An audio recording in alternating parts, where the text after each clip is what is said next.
Hi, my name is Yvonne Wan. Welcome to my class. Today we're going to learn how to draw a symmetrical black cat. What is symmetry? Something is symmetrical when it is the same on both sides. A shape has symmetry if a central dividing line, a mirror line, can be drawn on it to show that both sides of the shape are exactly the same. Take a look at the shapes on the right-hand side. These shapes are symmetrical. So the art supplies that you will need today are paper, pencil, eraser, marker and colouring pencils. First we're going to draw the cat's head. I'd like you to draw a round shape like this. Next I'd like you to draw the ears. We're going to draw two upside down V's on the cat's head like this. And then we're going to draw a curve on both ends like this. Next, I'd like you to draw the eyes by drawing two round circles like this and a little dot representing the cat's eyes. Next, I'd like you to draw an upside down triangle to represent the cat's nose and then a little upside down Y to represent the cat's mouth. Next, we're going to draw a mirror line down the center like this. If you have a ruler, it will help you a great deal. Next, we're going to draw the cat's neck, the body, and a little bit of its leg like this. Once you've reached the bottom of the cat's leg, I'd like you to take a ruler and draw the ground like this. Next, I'd like you to draw the other side of the cat like this. We're going to make the cat's body as symmetrical as possible. Next, I'd like you to add a tail like this, and the end of the tail can be jagged or smooth. Next, I'd like you to erase the center line, as you no longer need that anymore. And I would like you to draw the cat's legs. Follow the shape like this. After that, I would like you to draw some claws. You can do that by drawing two little lines like this on each paw. Next, we're going to draw the cat's whiskers. These don't need to be symmetrical, but if you do 3 on each side, it would look super cute. Next, I would like you to draw a sun. Next, we're going to draw a sun. I'd like you to draw a circle, a smiley face, and some eyes, just like the cat.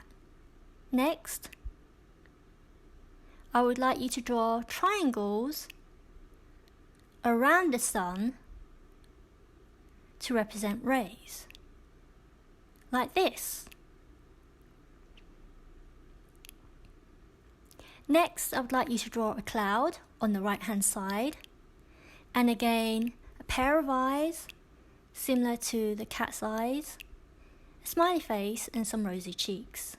Feel free to make the ground longer if you want. Next, I'd like to sign your name and the year on your artwork. Now that you have finished your drawing, I would like you to take a black marker, such as a Sharpie or a Copic multiliner, and draw over the pencil lines. Please remember to use an eraser to erase the pencil lines after you have lined your art with marker. We are now going to learn about colouring. So I would like to introduce you to the use of colouring blenders when it comes to colouring your art. If you apply the blender to your colours, you will notice that the whites will start to vanish and the colours will become more smooth and solid. If you apply the blender on several colours, the colours will blend nicely, creating a gradation of colours and create new tones in the process. Blenders can make your art appear more smooth and realistic. And now I'm going to introduce you to the use of burnishers when it comes to colouring your art. A burnisher keeps your whites white. You can apply it as an undercoat or an overcoat. As an undercoat, you can use it to create brick lines, for example, and then colour in the bricks without needing to colour around it. If you want to create a shiny effect, you can choose to use the burnisher as an overcoat. So there are different effects you can achieve by the way you handle your pencil. So if you apply light pressure, the colours will come out lighter. If you apply medium pressure, it will appear a little bit darker. If you apply a lot of pressure, then it will be extremely dark and more solid. If you have trouble applying light pressure to your pencil, you can handle the pencil from the top. You will notice the colours will be a lot lighter as a result of the way you're holding the pencil. The directions of your strokes is important, so I highly recommend that you use one direction when you are shading. If you apply your strokes in different directions, you will notice that the colours will be inconsistent as a texture. Another stroke you might want to consider is applying cross-hatching, and that involves colouring in one direction for the first layer, and then the second layer you do the opposite direction, and that way you would be able to cover the full area very thoroughly and have a more solid appearance in pigmentation. Another texture you might want to consider is circular motions. This provides a different texture and can be very useful depending on what texture you prefer. Another technique you might want to try is layering. You can choose two different colours and put them on top of each other, creating new colour tones. So I'd like to teach you how to do highlights. First of all, you need to have a light source so you can determine which part of the drawing should have a brighter side and which side should have a darker side. And you can have the highlight using white, or you can use a burnisher. And here I'm just using grey to depict shadow.